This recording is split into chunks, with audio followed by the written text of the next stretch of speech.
पंकजा मुंडे यांची साथ सोडत माजलगाव मतदारसंघातील मुंडे पितापुत्रांचा आज राष्ट्रवादी अजित पवार गटामध्ये प्रवेश होतोय। उपमुख्यमंत्री अजित पवारांच्या प्रमुख उपस्थितीमध्ये संध्याकाळी 5:30 वाजता वडवणी या शहरामध्ये पक्षप्रवेशाचं आयोजन करण्यात आले।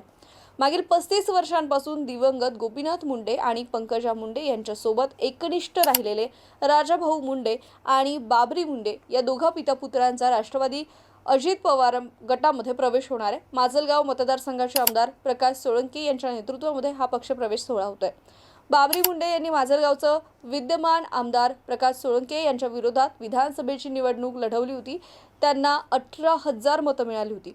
दरम्यान या पक्षप्रवेशामुळे माजलगाव मतदारसंघातील राजकीय समीकरण बदलणार हे निश्चित मानलं जात आहे। तर पंकजा मुंडे यांच्यासाठी हा महत्त्वाचा आणि मोठा धक्काही मानला जातोय। तुम्हाला याविषयी काय वाटतं आम्हाला कमेंट करून नक्की कळवा आणि पाहत रहा MCN न्यूज।